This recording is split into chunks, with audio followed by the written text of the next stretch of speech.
जी भाई नमस्कार, स्वागत है आप सभी का टीचर अचीवर्स पे। मैं हूं आपका एजुकेटर चेतन। साथियों, जैसा कि आप सबकी डिमांड आ रही थी काफ़ी टाइम से कि सर डीबी के लिए कब नोटिस जारी होगा, या फिर डीबी में क्या डॉक्यूमेंट्स क्या क्या चाहिएंगे, क्या इंस्ट्रक्शंस हो सकते हैं। तो आप सभी की डिमांड पे एक सेशन मैं आप लोगों के लिए दे रहा हूं। जो भी साथी चंडीगढ़ टीजीटी के डीबी का वेट कर रहे हैं, तो ये जो सेशन है आपके लिए बहुत ज़्यादा हेल्पफुल रहेगा। इसमें हम लोग बात करेंगे कि जो अभी रिसेंटली डीबी हुआ है आपका एनटीटी का, या फिर आपका जेबीटी का, या फिर पीजीटी वाला, तो उसमें क्या इंस्ट्रक्शंस थे, कौन कौन से डॉक्यूमेंट्स आपको चाहिए। तो इस पूरे सेशन को आप लोगों को करना क्या है, शुरू से लेके लास्ट तक देखना है मेरे भाई। और एक और चीज़ ध्यान रखना, अगर पहली बार आए हो चैनल पे तो ये आपको करना है कि सबसे पहले सब्सक्राइब कर लीजिए चैनल को। और ये मैं इसलिए बोल रहा हूँ, आप पूरा सेशन देखने के बाद ये खुद सोचेंगे कि हाँ भाई, टीचर अचीवर्स एक ऐसा चैनल है जो स्टार्टिंग से हम लोगों ने काम किया है। चाहे एनटीटी का एग्जाम रहा हो, चाहे स्पेशल एजुकेटर का रहा हो, चाहे आपका टीजीटी, चाहे फिर जेबीटी, और रिजल्ट भी उसमें काफ़ी अच्छा दिया था। तो आपका साथ इस तरीके से आपका जो साथ है वही ऐसा बना रहे भाई, यही सब लोगों से इच्छाएं हैं। तो आप लोगों का सपोर्ट होगा तो थोड़ा सा मोटिवेशन हम लोगों को ही मिलता है ना। जब आपका प्यार सपोर्ट मिलेगा तो मोटिवेशन और आता है कि कुछ और कर सकते हैं, ठीक है। अब अभी हालांकि क्या है, देखो आपने देखा होगा डीवी के लिए कोई ऑफिशियल नोटिस नहीं आया है, लेकिन जल्दी ही आपको जो ऑफिशियल नोटिस है हो सकता है कि मंडे में देखने को मिल जाए, क्योंकि बहुत जल्दी सारी चीज़ें काम होंगे। तो मंडे तक हो सकता है कि आपको ऑफिशियल जो नोटिस है वो डीबी का देखने को मिल जाए। मीनवाइल अभी हम लोग क्या कर रहे हैं, क्या क्या डॉक्यूमेंट्स आपको चाहिएंगे ये मैं आपको बताऊंगा। यहाँ पे जेबीटी का जो डीबी हुआ है, उस जेबीटी के डीबी के आधार पे अब उसमें कुछ बदलेगा नहीं, है ना। बस जो क्वालिफिकेशन डॉक्यूमेंट्स होंगे वो थोड़ा सा चेंज हो जाएंगे और कुछ नहीं बदलेगा। तो जो बेसिक डॉक्यूमेंट्स रहेंगे, है ना, जो बेसिक डॉक्यूमेंट्स हैं वो आपको जान लेना है, और क्या क्या चीज़ें आपको रेडी करके रखनी है। तो ये ताकि एंड टाइम में काफ़ी ज़्यादा आपको ये ना रहे कि मतलब ये डॉक्यूमेंट पूरा नहीं है, वो डॉक्यूमेंट पूरा नहीं है। तो एक बार जान लेते हैं कि भैया क्या क्या आपको चाहिएगा। ये है किसका, मेरे भाई, जो जेबीटी का अभी एग्ज़ाम हुआ था, तो उसका डीबी हुआ है जेबीटी वाला। अब जेबीटी में इन लोगों ने क्या क्या चीज़ें मांगी थी, तो उसके आधार पे हम लोग इसको चर्चा कर रहे हैं, ठीक है। पहले ही बता देता हूँ भाई, ध्यान सुन लेना। ये मैं जेबीटी वाला जो डीबी हुआ था उसके आधार पे आपको बता रहा हूँ। अब इसमें चीज़ें वैसी रहेंगी, है ना, जो बेसिक डॉक्यूमेंट है भाई वो बेसिक ही रहेंगे। अगर 10th आपका मांगा गया है जेबीटी में, तो टीजीटी में भी 10th मांगा जाएगा। तो एक बेसिक सा आइडिया, एक अंडरस्टैंडिंग आपको बन पाएगी। और प्लीज़ अधिक से अधिक इस सेशन को शेयर जरूर कर देना अपने बाकी साथियों के संग, यही आपसे गुजारिश है, क्योंकि आप लोगों का सपोर्ट बनता है तभी कुछ चीज़ें करने का मन करता है। क्योंकि देखो, हमें भी भैया आपका सपोर्ट चाहिए, बिना सपोर्ट के तो हम भी कुछ नहीं है, ये बात ध्यान रखेंगे आप लोग, ठीक है। चलिए, तो पहले थोड़ा सा यहाँ से ये तो इस तरीके से नोटिस आएगा कि कब कब होना है, क्या क्या कब एडवर्टीजमेंट आया, बेसिक जानकारी थी इसमें, ठीक है। यहाँ से आपको देखना है ये, है ना, यहाँ से सभी साथी ध्यान से देखेंगे। Instructions for the candidate to be followed, थोड़ा सा इसको साइज कम कर लेते हैं। Followed at the time of scrutiny of original documents JBT post on इतना इतना इतना। तो यहाँ पे बस यहाँ जेबीटी लिखा है, आपके में यहाँ पे क्या लिख जाएगा, आपके में यहाँ पे टीजीटी आ जाएगा, ठीक है।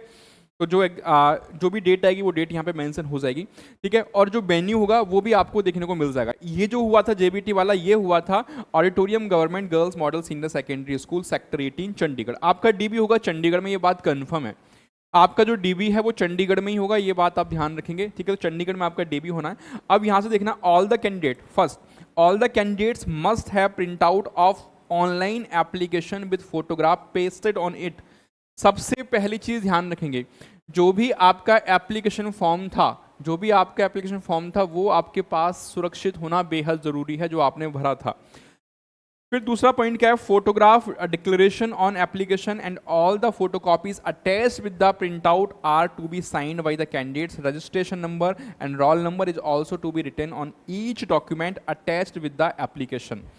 तो जो भी आपने डॉक्यूमेंट लगाए हैं एप्लीकेशन के साथ, सारे डॉक्यूमेंट्स को आपको क्या करना है, असाइंड करना है, मतलब सेल्फ अटेस्ट करना है। और वो आपको एप्लीकेशन फॉर्म चाहिएगा, ठीक है। बहुत जब डीबी वाली लिस्ट आ जाती है तब लोग इतने, हमारे पास तो फॉर्म ही नहीं है भाई। अगर कहीं भी रखा है, कहीं भी सेव करके आपने रख रखा है, तो उसको फटाफट से वहाँ से ले लो, और प्रिंट आउट आपके पास उसका होना बहुत ज़रूरी है, ठीक है। फोटोग्राफ जो आपने उस एप्लीकेशन फॉर्म पे लगाया था वो होना चाहिए, और जो जो आपने सपोर्टिंग डॉक्यूमेंट लगाए थे उसके साथ वो सारे सेल्फ अटेस्ट होने चाहिए। ये तो रही आपकी बात वो वाली। अब देखो पॉइंट नंबर 3 बड़े काम का है, photocopies are to be attached in the following sequence and the original documents are also to be shown in the set order.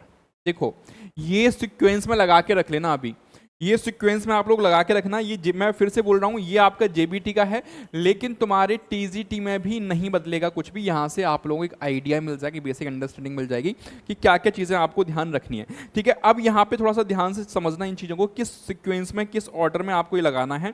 सबसे पहले, ठीक है, सबसे पहले आप क्या करेंगे, सर्टिफिकेट ऑफ 10th और 12th class for date of birth. अब चाहे आप टीजीटी थे, चाहे आप जेबीटी थे, भाई वहां पे भी और यहाँ पे भी तुम सबको सबसे पहले क्या चाहिए, 10th और 12th का सर्टिफिकेट चाहिएगा। ठीक है, उसके बाद सर्टिफिकेट ऑफ एसेंशियल क्वालिफिकेशन। अब जो आपकी एसेंशियल क्वालिफिकेशन है, देखो यहाँ पे चाहे तुम 10th का लगा सकते हो, चाहे 12th का, ये कोई बाउंडेशन नहीं है। ये किसकी लगवा रहे हैं, ये आपके डेट ऑफ बर्थ को कंफर्म करने के लिए। अब ध्यान रख लेना, ये जो डेट ऑफ बर्थ आपकी इसमें लिखी होगी 10th और 12th वाले में, ये उसी को कंसीडर करेंगे। तो ये चेक कर लेना क्या आपने फॉर्म में वही डेट ऑफ बर्थ भरी थी जो आपके 10th या 12th के में है। ठीक है, तो उसके बाद ये हो गया आपका डेट ऑफ बर्थ के लिए। फिर ये सीक्वेंस जो एसेंशियल क्वालिफिकेशन है, अब देखिए ग्रेजुएट और its equivalent from a recognised university. अब टीजीटी वालों को भी क्या चाहिए मेरे भैया, आपका चाहिए टीजीटी वालों के लिए ग्रेजुएशन भी चाहिए। ठीक है, तो ये इस सीक्वेंस में आपको लगाना है। सबसे पहले आप अपना बीए, बीएससी जो कुछ आपने किया बीकॉम, उसका लगाएंगे, यानी अपने ग्रेजुएशन का लगाएंगे सबसे पहले। उसके बाद सेकंड पॉइंट पे आपका डिप्लोमा इन एलिमेंट्री एजुकेशन। अब ये तो जेबीटी के लिए था, अब देखो यहाँ पे डीएलएड था, तुम लोगों को क्या लगाना है, बीएड का लगाना है। ठीक है, तुम लोग किसका लगाओगे भाई, टीजीटी वाले बीएड का लगाओगे। समझ में आ रही है ना बातें, ये डीएलएड किसके लिए था, ये जेबीटी के लिए था, तुम लोगों को यहाँ पे क्या करना है, यहाँ पे बीएड का लगा देना है। ठीक है, उसके बाद है pass in teacher eligibility test TET conduct by CBSE New Delhi, applicable for the teachers teaching class 1 to 5। आपका क्या हो जाएगा, क्लास 6 to 8 वाला हो जाएगा। ठीक है, यहाँ पे आपका 6 to 8 वाला आ जाएगा। तो ये बात जरूर सभी साथी ध्यान रख लेंगे। आपका जो सीटेट का सर्टिफिकेट है, जो सीटेट वाला सर्टिफिकेट, वो आपको लगाना है। एक नोट दिया गया है, नोट क्या है, in view of the DoPT letter इतना candidate shall fulfil the condition regarding ICT as centre. अब देखो आईसीटी का सर्टिफिकेट जो स्टार्टिंग में फॉर्म भरते टाइम इन्होंने बता दिया था कि भैया आपको आईसीटी का सर्टिफिकेट चाहिए, उसके बारे में क्या लिखते हैं, certificate of ICT skill course course on computer concept यानी CCC। अब ये जरूरी बिल्कुल भी नहीं कि आपको CCC चाहिए, आपने कोई भी कोर्स कर रखा हो जो कि कितना हो, 80 आवर्स का हो। ठीक है, 80 आवर्स का हो from a government recognised institutions, किसी भी गवर्नमेंट रिकॉग्नाइज इंस्टीट्यूशन से आपने किया है, और अ reputed institution which is an ISO 9001 certified. अगर मान लो आपने गवर्नमेंट रिकॉग्नाइज इंस्टीट्यूशन से नहीं किया है, तो आपका जो सर्टिफिकेट है वो किसी रिकॉग्नाइज या फिर किसी रेप्यूटेड इंस्टीट्यूशन से होना चाहिए जो कि ISO 9001 सर्टिफाइड इंस्टीट्यूट हो। ठीक है, और कितने आवर्स का, 80 आवर्स का। तो अब यहाँ पे डाउट रहता है कि क्या सर 3 मंथ्स का चाहिए या फिर 6 मंथ्स का चाहिए या फिर 12 मंथ्स का चाहिए आईसीटी सर्टिफिकेट, ये ध्यान रखना। ठीक है, आईसीटी सर्टिफिकेट। तो मेरे भाई सिंपल सी बात है, आपके पास चाहे 3 मंथ है, चाहे 6 मंथ है, चाहे 12 मंथ है, डजेंट मैटर। अगर आप 3 मंथ भी देखेंगे तो आपके 80 आवर्स यहाँ पे कंप्लीट हो जाएंगे। उन्होंने 80 आवर्स का मांगा, 80 घंटे का मांगा है, तो 3 मंथ वाला भी आपका 80 आवर्स कम जो है कर देगा। तो आपके पास कोई सा भी हो लेकिन वो 3 मंथ से कम ना हो, मतलब 80 आवर्स आप समझ लो कि 80 आवर्स का होना चाहिए, 80 आवर्स से कम ना हो। ठीक है, 80 घंटे का।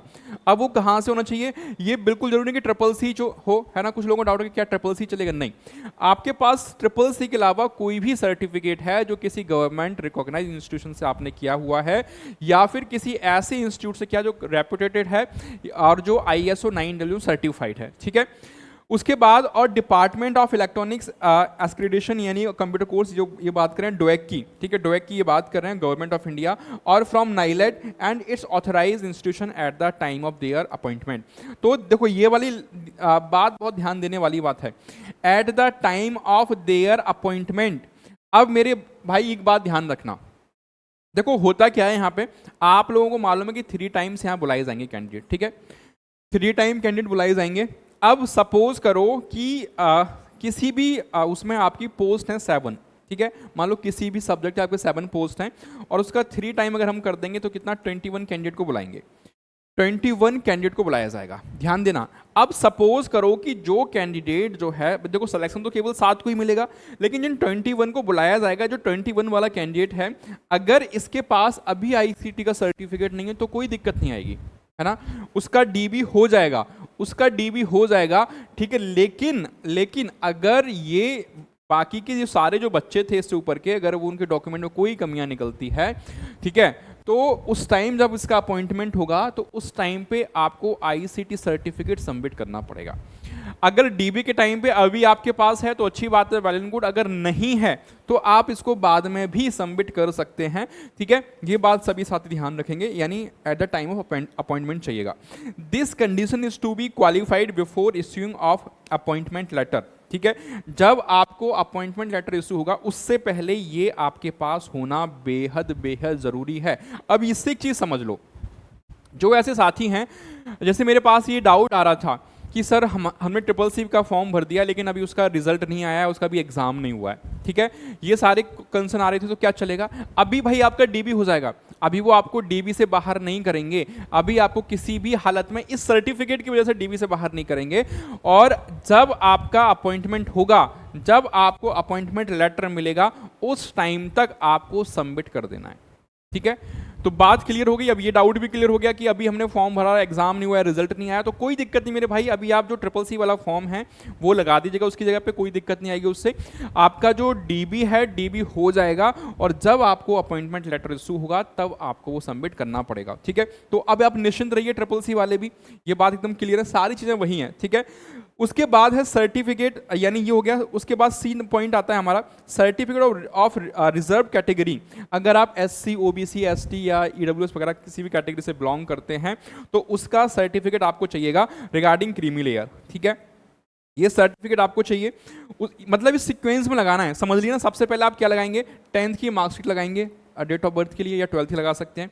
उसके बाद अपना ग्रेजुएशन का सर्टिफिकेट लगाएंगे, उसके बाद आप बीएड का सर्टिफिकेट लगाएंगे, उसके बाद आप लोग क्या करेंगे? सीटेट का पेपर 2 लगाएंगे। देन उसके बाद आईसीटी का अगर सर्टिफिकेट अभी आपके पास है तो ठीक है, अदरवाइज बाद में भी लगा सकते हैं उसको, ठीक है। फिर आप लगाएंगे क्या? अगर आप कैटेगरी से बिलोंग करते हैं, एससी, एसटी, ओबीसी से बिलोंग करते हैं, तो वो सर्टिफिकेट लगाना पड़ेगा। यहाँ ध्यान रखना, जो ओबीसी वाले साथी हैं ना, ओबीसी वाले साथियों को सेंट्रल वाला, ठीक है ना, सेंट्रल वाला सर्टिफिकेट लगाना पड़ेगा भाई।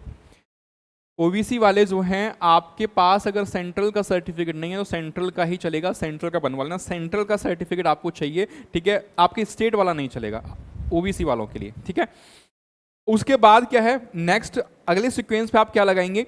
Certificate to claim age relaxation. अगर कोई एज रिलैक्सेशन का आपको चाहिए, लाइक जैसे विडो हैं या फिर मान लो कोई गवर्नमेंट सर्विस है एक्सेट्रा, कुछ दिखाना है आपको, तो उसके लिए आप एज रिलैक्सेशन वाला लगा सकते हैं सर्टिफिकेट इस सीक्वेंस में, ठीक है। उसके बाद proof for deposit of fees. हाँ, ध्यान रख लेना, जिन साथियों ने जो फॉर्म भरा था मेरे भाई, तो फॉर्म भरने के बाद आपको रिसिप्ट मिली होगी फीस की, ये सारे आपको इसी सीक्वेंस में लेके आने हैं, ठीक है। ये डॉक्यूमेंट आपको इसी सीक्वेंस में लगाने हैं, ठीक है। तो आप क्या लगा दोगे? आपने जो फीस सबमिट करी है, जो फीस सबमिट हुई है, उसका रिसिप्ट आप लगाएंगे, ठीक है। इतनी बात आपको समझ में आ गई। देन आगे चलते हैं। फिर अब यहाँ पे होता क्या है, अब ये जो प्रूफ ऑफ डिपॉजिट फीस है, कुछ साथियों का अब ये आता है, इसमें बहुत से लोगों का डाउट आ रहा था, हमारे पास तो रिसिप्ट ही नहीं है। इसीलिए कहा जाता है जब आप फॉर्म भर रहे हो, जब तक पूरी प्रक्रिया नहीं हो जाए तब तक हर चीज संभाल के रखनी होती है उसकी, है ना, हर चीज की जरूरत पड़ती है। अब नहीं है तो इतना बड़ा इशू नहीं आएगा, ठीक है। लेकिन फिर भी अगर है तो ध्यान रखना, आपका जो अगर नहीं भी, जिनके पास वो फॉर्म में ट्रांजेक्शन आईडी आती है, उससे काम हो जाएगा, ठीक है। बट ये होना जरूरी है आपके पास। नेक्स्ट आता है इक्विवेलेंस सर्टिफिकेट। इफ एनी, अगर कुछ और सर्टिफिकेट लगाना चाहते हैं वो लगा सकते हैं। Any other relevant certificate in support of eligibility, अपने एलिजिबिलिटी के सपोर्ट में, या फिर अपने एज रिलेक्शन सपोर्ट में, या फिर कैटेगरी एंड मेरिट के सपोर्ट में, कुछ भी अगर आपके पास एक्स्ट्रा डॉक्यूमेंट है तो वो आप लगा सकते हैं इस वाले सीक्वेंस में। गवर्नमेंट इश्यूड आईडी प्रूफ, ठीक है, वोटर कार्ड, आधार कार्ड एटसेट्रा, ये आप लगा सकते हैं। इनमें से कोई भी चाहे वोटर कार्ड लगा दो, आधार कार्ड लगा दो, ये सबसे लास्ट में आपको लगाना है, ठीक है। Serial number is to be written on all attach document, जितने भी आप डॉक्यूमेंट अटैच कर रहे हो उन पे सीरियल नंबर आपको लिखना है। And total number of certificates documents attach also to be mentioned in application by the candidate. कितने आपने डॉक्यूमेंट लगाए। मान लो जैसे अगर यहाँ से अगर मैं काउंट करूँ, मान लो आपने ये डॉक्यूमेंट हो गया पहला, ठीक है, ये हो गया आपका दूसरा, ये हो गया तीसरा, ये हो गया चौथा, तो ये सीरियल नंबर डाल दोगे सब पे, फिर लास्ट में टोटल करोगे सबका कि भैया कितने लगा दिए हमने। मान लो 5 आ गए तो एप्लीकेशन फॉर्म पे 5 लिख दोगे, 5 हमने सपोर्टिंग डॉक्यूमेंट लगाए हुए हैं, ठीक है। कहानी क्लियर, बस इतनी सी बात आपको ध्यान रखनी है, इतनी सी बात सभी साथियों को ध्यान रखनी है। उसके बाद जो लिस्ट जो आएगी उसमें आपका ये सब चीज़ें वही बता रखी भैया क्या क्या करना है, ठीक है। वेन्यू दे रखा है, वही सारी चीज़ें जो मैंने बताया अभी आपको, ठीक है, A to Z वही है, ठीक है, वो आप सारी चीज़ें लगा सकते हैं।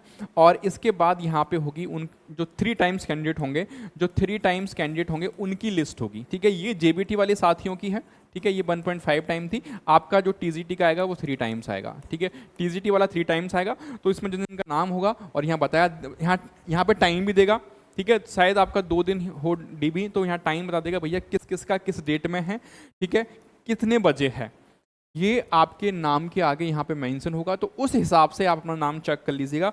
ये सारी चीज़ें आपकी रहने जा रही हैं। सो आई होप एक बेटर अंडरस्टैंडिंग आपको मिल पाई होगी आपके DV का नोटिफिकेशन आने से पहले, और वो भी आपको जल्दी देखने को मिलेगा। मोस्ट प्रोबेबली हो सकता है मंडे में आपको देखने को मिल जाए, ठीक है। देखो सिंपल सी बात है, मैं फिर से ये बोलता हूँ कि किसी के पास कोई एग्जैक्ट इन्फॉर्मेशन नहीं है। अगर कोई बोल भी रहा तो बस केवल अपना प्रेडिक्शन है, बस और कुछ नहीं है, ठीक है। तो चीज़ें सारी ऐसी हैं, लेकिन जब भी आएगा आएगा जरूर है। अब देखो सारी चीज़ें हो गई है ना, सारा चीज़ें आपको कंफर्म मालूम चल गया कि देखो आपका चीज़ें आ गई। अब लोगों को ये भी मालूम चल गया कि भैया मेरा DV में नाम आएगा या नहीं आएगा, तो वो सारी चीज़ें आपको पहले से मालूम है। अब अपने ये डॉक्यूमेंट्स को रेडी कर लीजिए, ये डॉक्यूमेंट्स रेडी कर लीजिए। मैंने जो चीज़ें बताई हैं, अगर कोई भी दिक्कत है तो उसको सही करा लीजिएगा। OBC सेंट्रल का सर्टिफिकेट जिन साथियों के पास नहीं है, OBC सेंट्रल का सर्टिफिकेट बनवा लेना। आपका स्टेट वाला नहीं चलेगा, ठीक है, स्टेट वाला नहीं चलेगा, ये बात जरूर ध्यान रखेंगे, ठीक है। और उसी सीक्वेंस में तैयार करना है। फोटोकॉपी करा के रखिए, ओरिजिनल भी आपको लेके जाने हैं, फोटोकॉपी भी लेके जानी है, तो ये सारी चीज़ें रहने वाली हैं। अब मेरे हिसाब से यहाँ तक तो मुझे लगता है कोई भी डाउट, कोई भी क्वेरी, कोई भी क्वेश्चन किसी साथी का बचा होगा, स्टिल कोई डाउट अगर आपके मन में आता है, चैट सेक्शन खुला हुआ है, ठीक है, कमेंट सेक्शन खुला हुआ है, अपने कमेंट्स में आप डाउट पूछ सकते हैं। और अगर लास्ट तक टिके हैं तो भाई एक चीज़ ध्यान रखना, अगर आप लोग पहली बार जुड़ रहे हो चैनल के साथ, तो सबसे पहले तो इस चैनल को सब्सक्राइब करके रखिए। और एक रिक्वेस्ट, एक विनती, अगर कुछ आप सपोर्ट करना चाहते हो उस चैनल को, तो बस सिंपल सी बात, हमारे चैनल को सब्सक्राइब कर लीजिए भाई। पूरा ऑथेंटिक न्यूज़ हम स्टार्टिंग से देते आए हैं, कॉन्टेंट भी ऐसा दिया है। जो लोग पढ़े होंगे, मैराथन चलाई थी महातांडव सीरीज, याद कर लो महातांडव सीरीज, बाकी ये महातांडव मचा दिया था पेपर में।